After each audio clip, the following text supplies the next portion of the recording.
Welcome to Breaking Initiative. Don't forget to like and subscribe, and we're on Apple Podcasts, Spotify, and wherever else. My name is Brett. And I'm Rob. This is the show where we break down our own tips and tricks to help you get the most out of your tabletop games. We bring you news from around the community, updates, and things like that. I'm at Brett's house still. What am I doing here? He won't let me leave. No. It's been 3 days. We were wearing the same clothes. They're stuck to our skin. I walked into a house that I thought was just his house, and really it's just like a bunch of mazes that close in on each other. Yes. And they all lead here. This is the only lit room, so I decided to stay here and shoot an episode. It just says follow the light. That's the clues I keep giving them. Rob, what are we talking about today? Well, Brett, I thought we'd talk about a really original topic that I haven't heard anybody talk about. Yes. We're going to talk about our own hot takes on D&D. And house rules and things. No, just kidding. I can't even say it with a straight face. No, we're actually just while we were shooting the last episode, which was a week ago or a few minutes ago, depending on your perspective. We're wearing the same clothes. Yeah, it's not not even hiding it. We're like, keep it rolling. Is the idea of doing campaigns in established settings, and this is something that's going to lead into the main topic. There's a little intro. Be patient, or skip ahead. I'm probably going to put times on it. There's a you can set a campaign in these settings, and a lot of people are very okay with Eberron, even newer ones like, Wild Mountain Teldori. Forgotten Realms is the generic one. There's the Dragonlance settings. There's Greyhawk. There's all these settings Right. that everyone accepts as D&D settings that are playable in D&D and okay to go. However, you can set D&D in all sorts of different settings. Some people will come up with like a modern day setting. Get a little closer to the modern. Yeah, I'm not used to.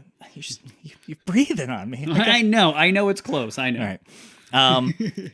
You have to bend down too much. Just get a little closer. It came up the subject in one of my campaigns, my last campaign that I ran. Right. We were talking about what we're gonna do next. And someone was like, "Oh, let's do a Pokemon one," and someone else was like, and then someone else was like, "Oh, we can set it in the Game of Thrones setting. Get it really gritty." It's the same thing. It's like a really gritty kind of just. So is D&D. D&D can be. So it all depends on the DM. So everyone was like, Everything smells like I rot. I don't want to play in a setting that's very limited like that. And then I said, well, I played in Star Wars. Like, that was the first campaign that I played in because I didn't even know what a Dungeon and Dragon was when I was a kid. Because he was 3. Yeah. My But gateway I know drug. about stars and I know about wars. The West End Games Star Wars game, which came out around Advanced Dungeons and Dragons time, was like my gateway drug into Dungeons and Dragons. Nice. It was like a D6 system. So I had plenty of cases of Monopoly. Right. I broke some dice out of and stole and then never returned. And we played Star Wars. And it was great. That was the tabletop games I knew from like when I was a really little kid, like Right. 9 and 10 years old. Right. And I kept playing it. So we're talking about Star Wars? We're talking about Star Wars. Okay, hold right there. You keep going. Keep talking. All right. I figured it was the perfect subject, right? Oh my God, its shirt came off. I did not expect that. We distracted now. I have a Star Wars shirt. Oh, okay, I get it. Book of Boba Fett, right? We mentioned that in the last episode. Just came out, just wrapped up, and it really explores all these different dynamic areas of combined with the Mandalorian, some of the other shows coming out. Besides Jedi, loosely including the concept of Jedi, maybe or maybe not, and explores all these different areas that were sitting there all along between all the episodes, like what people were doing, bounty hunters. There's things beyond. You can do Jedi, or that escaped the purge, or you can do Jedi from Knights of the Old Republic era, where they're at the height of their. So I don't get it though, but like, all right, okay. How do you? But my point is that guy that was a nitpicker about all that.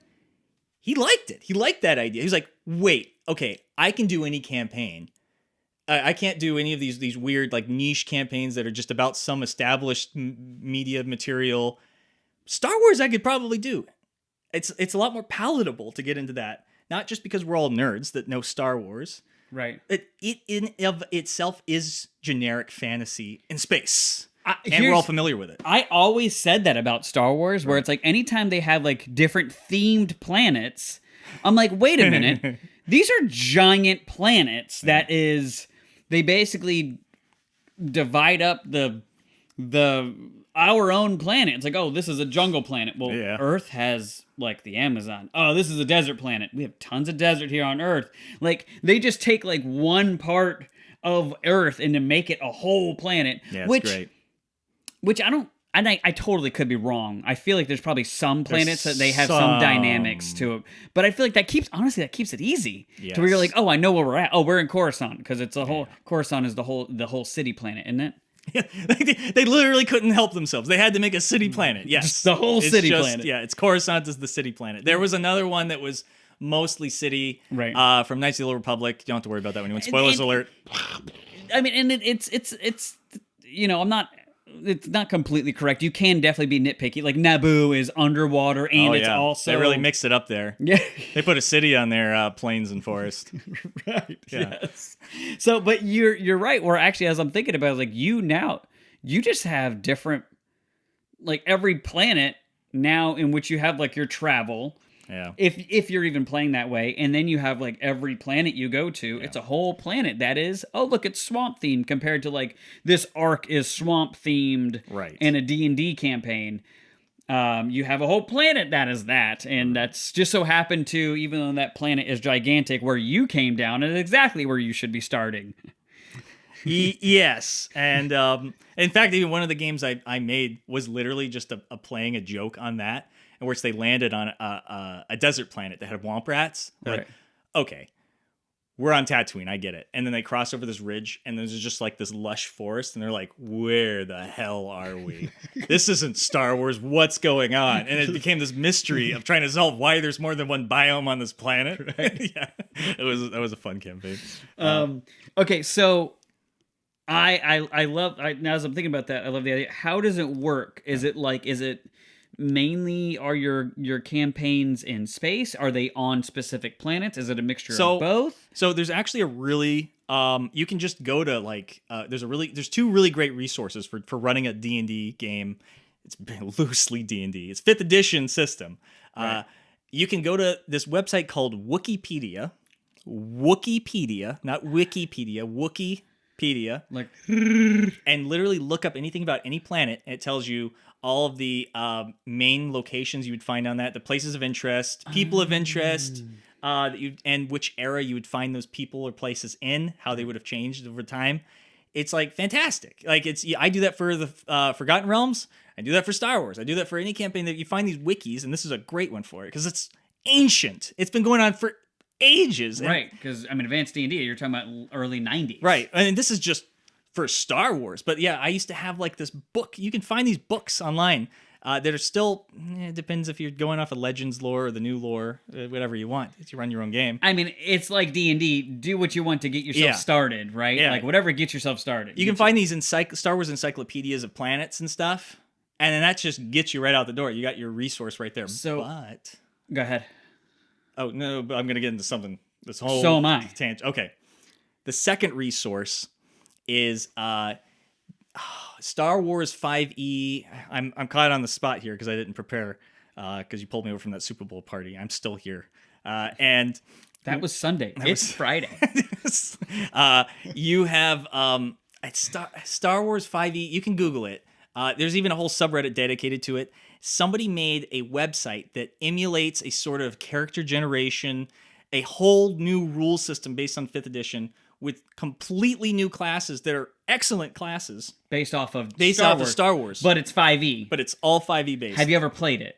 I have ran it once. Yeah. And it ran well. How did it compare to like your normal fantasy D&D? So the easiest way to run it...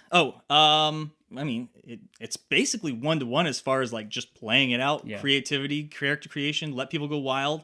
And, you know, the easiest way to run is tell them they're all bounty hunters or looking for somebody or escaping something or they're in jail. Why can't they be Jedis? They can't be Jedis? Or Jedis. Can they be? Yeah. Sorry, Jedi. Right? Yeah. Right. You can't say it with the S. It's like yeah.